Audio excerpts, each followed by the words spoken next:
So we will discuss today about what? Steam revolution. Are you aware about the steam technology? It was also introduced at that time. In the last class, we talked about iron and steel industry. We talked about textile industry of Britain, and we also talked about what were the factors which were responsible for the development of Britain as the industrial power. Now we will discuss one major invention of that time, that is the steam. So we will discuss about the steam revolution. The realization that steam could generate the tremendous power was important to large scale industrialization.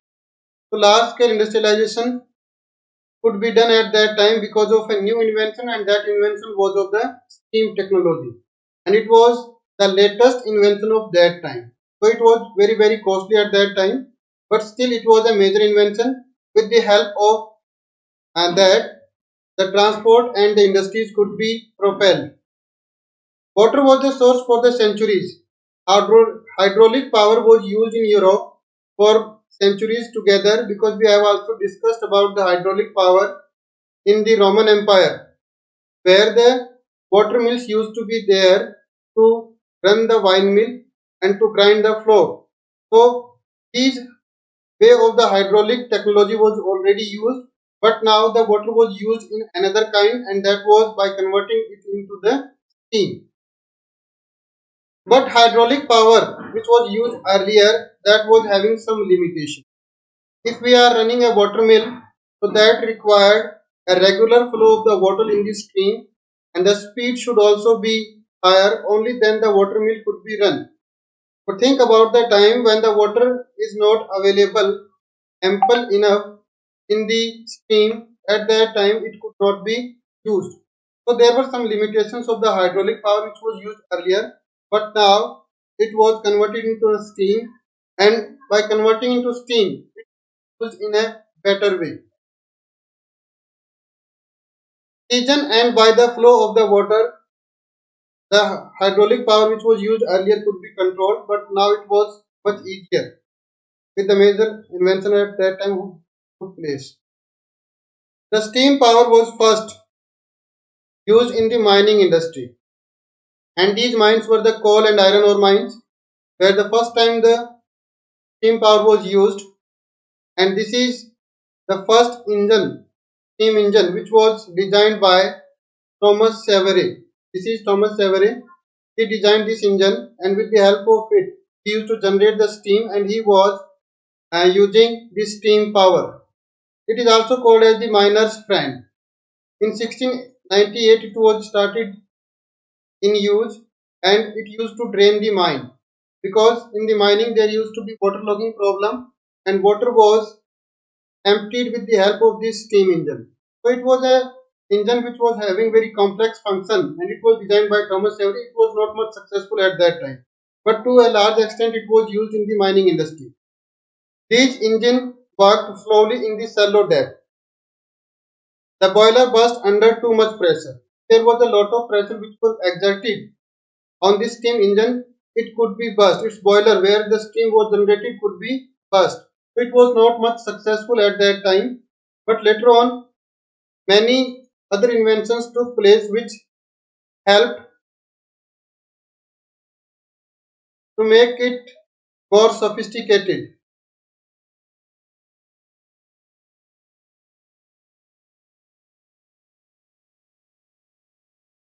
Another steam engine was built by Thomas Newcomen, and it was built in 1663 to 1729.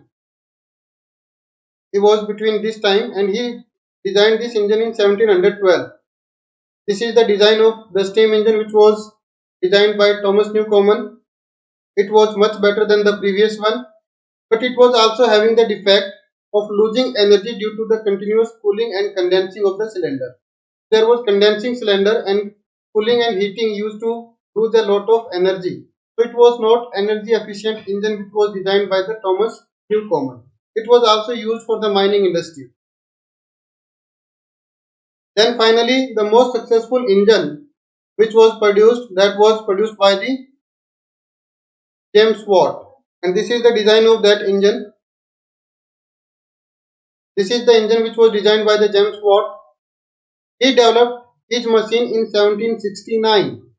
Watt's invention converted the steam engine from being a mere pump. Earlier it was only used as a pump which was used to drain the water out of the vine. Now it became a prime mover.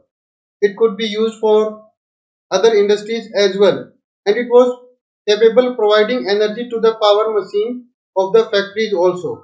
So now the steam engine which was earlier used in the mining only, now it could be used for other purposes in the factories as well. Then mute your mic. Backed by the wealthy manufacturer Matthew Boulton, Watt created the Soho refinery, Soho foundry. So this was the factory which was created by James Watt in Birmingham in 1775, and he started manufacturing the engine on a large scale. So Soho foundry was created by James Watt along with a rich partner, and his name was the Matthew Boulton in 1775, and it started producing the steam engine. By the end of the 18th century, Watt's steam engine was beginning to replace hydraulic power. So earlier the power which was used, that was the hydraulic power. Now James Watt's steam engine replaced that, and after 1800, steam engine technology was further developed with the use of the lighter and stronger metal. So more sophistication took place in the steam power with the passage of time. In 1840, British steam engines were generating more than 70% of all European horsepower. So the horsepower which was generated in entire Europe, 70% of that was produced by the British steam engine which was designed by James Watt. Now what do you mean by horsepower? Can anybody tell me? The unit, sir. It's a unit, but why it is called a horsepower? Because earlier, before the coming of these machines, horses were used for propelling the industry and mining work. So horse was the major source of power before the arrival of these machines or these steam technology. So the unit horsepower refers to the power of one horse. Like one horse, if there is a power of an engine is 10 horsepower, it means that engine can have the power according to the 10 horses. So that is a unit which came from the Britain, and it is now used as worldwide. Now the steam engine started to be used in the transportation as well. That we discussed. Transport plays a major role in the industrialization of an area. So what is the role of the transportation in the industrialization? Can anybody tell me the role of transportation in industrialization? In a wheeling various raw materials. Yeah, the raw material which is required by the industry, and it is required on a large scale.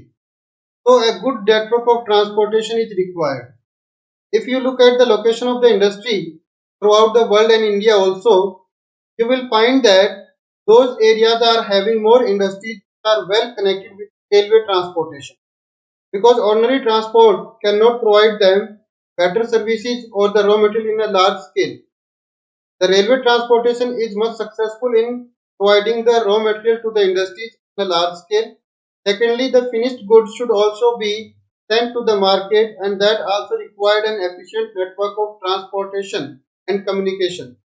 So in England, transportation also played an important role for the industrialization of this country, and mainly there were two kind of transportation: canal and railway transportation. So initially there was canal, railway came much later. So you can see that this is the image of canal transportation, where the ships used to be there. They used to carry the item from one place to another place, and the canal was overcrowded because of these small boats and ships. And this is a factory which is supplied raw material through these small boats and ships. So the first canal, which was designed by Worsley, James Brindley, it is called as the Worsley Canal, and it was designed in 1761. And this is the image of that canal. So it was built to connect the industrial area with the areas from where the raw material was obtained, so that the industrialization of that area could be done. And coal was transported through the canal system, and as a result the price of coal fell by half. Earlier coal was transported to the industries on a horse cart or on a bullock cart, but that was very limited because large scale coal transportation could not be done in this way, because the horse cannot carry that huge load which could be carried to waterway, because waterway is more energy efficient than the land route. Less energy is required to carry heavy loads through the waterway. So the requirement of the industries could not be met with the help of the land route, with the help of the bullock cart or horse cart. Now they found a new way to supply the raw material to the industry, and that was through the canal route. So they built up many canals, and with the help of these canals, they used to supply the raw material to the industry. As a result, now supply became more regular and on a large scale. And when the supply is increased, then the prices are decreased. As a result, the price of the coal was also decreased by 50% because of this only one canal. So canal transportation was the major means of transporting England at that. The big businessmen built canals in order to increase the value of their mines. There used to be coal mines and iron ore mines, and these mines were owned and operated by the big businessmen. And the value of a mine was increased when it was well connected with the transport network. And major means of transport at that time was the canal. So they wanted that their mine and their industries must be connected with the canal network. Like today there are importance of highways. Earlier there was the importance of canal network. Quarries or forest of their land was also connected with the canal network. So big businessmen used to invest their money for the construction of the canal. And as a result, with a short period of time, a number of canals were built up by the businessmen. The construction of canal paved the way for the emergence of many new markets. Markets were also connected with the canal, and where the two canals used to join with each other, there used to be a market. Because where the canal network is better, the market used to be there. Nowadays, where the two highways are connecting each other, generally market is situated on those highways, because more customer can come over there. The same way where the canal network or canal junction used to be there, market used to develop around that junction, and that resulted in the development of new town. So industrialization and transportation now led to the urbanization of England. For example, Birmingham, which is an important industrial town in England, owed its growth to its position at the heart of the canal system. Birmingham was the city which was situated on a canal junction. As a result, it became an important town, and the canal used to connect London, and London was the major outlet from where the finished good of England used to be sent to other colonized countries. Like India was also colonized by the Britishers, so the finished good in India used to come to the port of London. The British Channel, these are the name of the canal which was connecting London and Birmingham. Mersey Canal and Humber rivers. So these are the rivers and canals which used to be connecting the cities at that time, and these are the major highways of the trade. In the period known as the Canal Mania, many canals were built. That's why this is called as the Canal Mania. From 1788 to 1796, 46 projects of building 25 new canals were begun. So a large number of canals were built at that time, connecting various industries and mines as well as the markets. This is the image which tells us about the Canal Mania. This is how the workers used to work for building a canal. And now you can see that this is the image of a city, and you can see that the canals are in the middle of the city.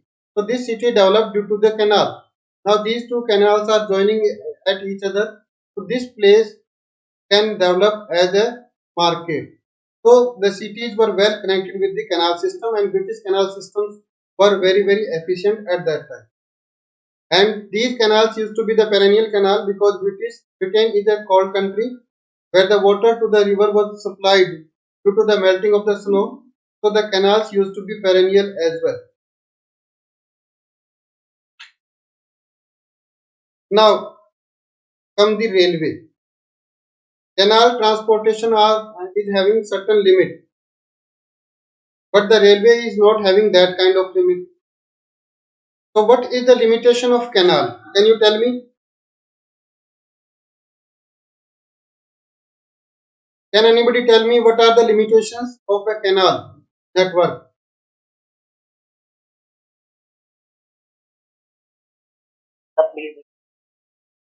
What are the limitations or disadvantages of a canal network of transportation? During drought season, or as you told that British was a peripheral, so in the season and rain, they are used.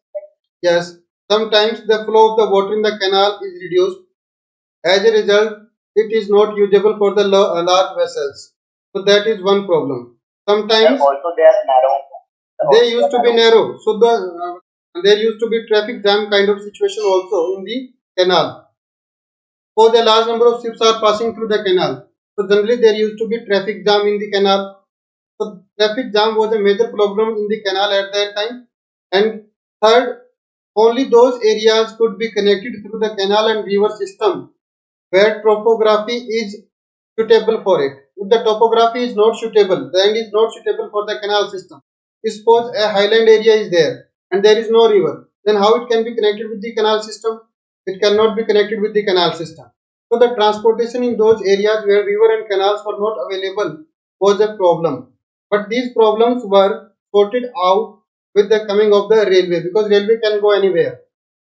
So now we will discuss about the railway. The first steam locomotive Stephenson's rocket, the first steam engine which is also called as Stephenson's rocket. This is the image of that canal engine. This is a model of that railway engine which was designed by the Stephenson. So it used to carry the load from one place to another place, and this was the first engine which was designed by the Stephenson, and it is called as the Stephenson's rocket, and it appeared in 1814. Railway emerged as a new means of transportation that was available throughout the year. Canals could not be available throughout the year because at times there is less supply of water at that time. The canal cannot be used, especially in the case of seasonal rivers. The river water cannot be used for transportation. But railway is such a thing which could be used throughout the year. So railway proved to be a better mode of transportation than the canal. It was cheap and fast. The construction of canal is not a cheaper task. It used to be very costly. But on the other hand, the railway was cheaper than the canal and it was much faster than the canal. And it can carry passenger and goods both.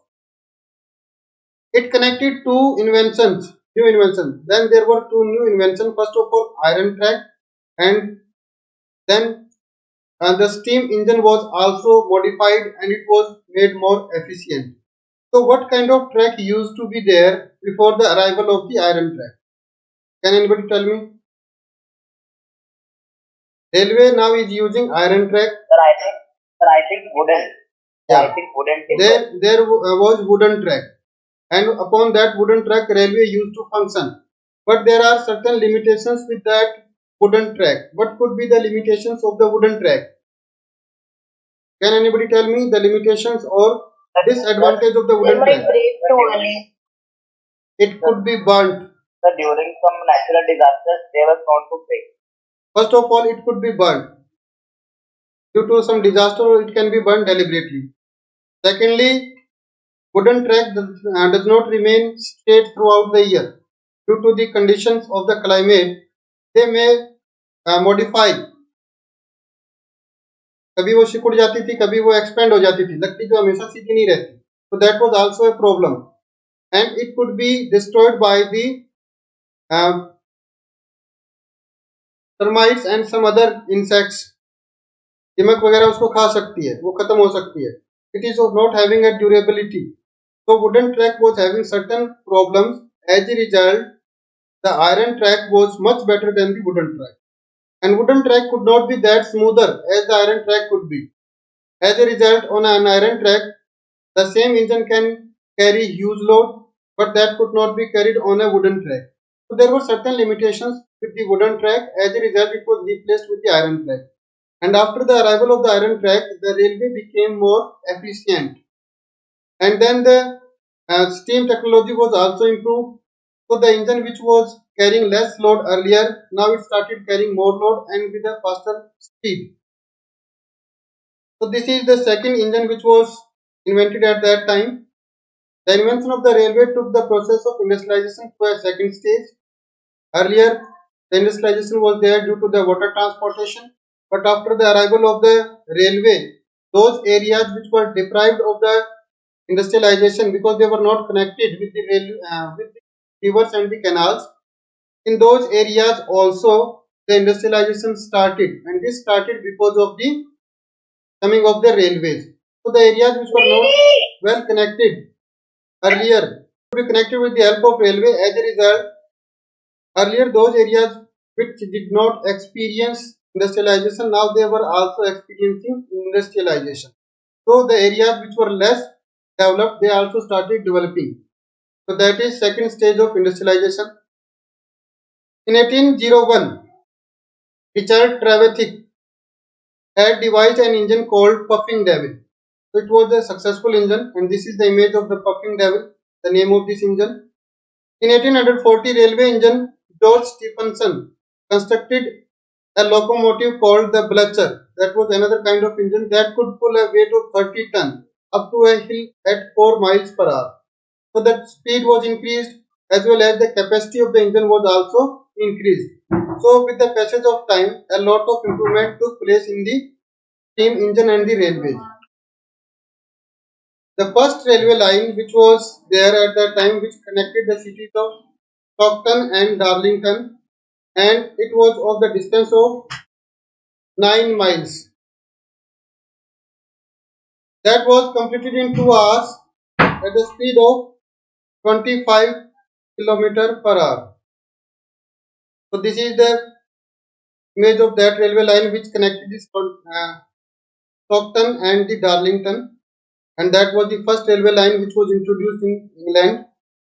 Next railway line connected the Liverpool and the Manchester. So these used to be the most important industrial town of that time. They were also connected with the railway in 1830, and within 20 years speeds also increased from 30 to 50 miles per hour. So we can see that a lot of improvement took place in the railway technology and railway engine as well. Now, as we discussed about the problem of the canal, we will further discuss about it. So what were the problems associated with the canal? You can see that this is the image of a canal which is congested with a lot of vessels. So generally the congestion used to take place in the canal. First of all, use of canal reveals several problems. The congestion of vessels, wave movement very slow, frost sometimes due to the intense cold. The water gets frosted, as a result that was not used for the water transportation. Flood can also result in the less water transportation, drought like situation. They limited the use of the canal. The railway now appeared as a convenient mode of transportation. Now instead of canal, railway became more important mode of transportation, and railway started replacing the canal transportation.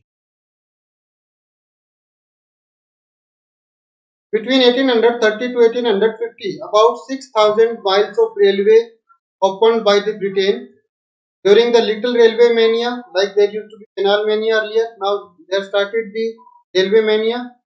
1833 to 37, 1400 miles of the line was built, and during the bigger mania of railway between 1844 to 47, another 9,500 miles of the line was sanctioned. So there were two manias, bigger mania and little mania, and the large number of railway tracks were built at that time, and that resulted in the expanded network of the railway, and the areas which were not connected earlier, they were connected with the help of the railway. Now, they used vast amounts of coal and iron because iron is required for the railway track and coal was used as an energy resource for the railway. They employed large number of the workers also. This boosted the activity in the construction and public work industries. Construction was increased as a result. The unemployment situation which was available in England that could be reduced, and large number of people were employed in the construction of the railway, and public work industries were also increased. As a result, large scale employment could be done with the help of the introduction of the railway. Most of the England had been connected by railway by the 1850. So railway connected almost every part of England by 1850. That is the expansion of the railway. So we will discuss this much only today.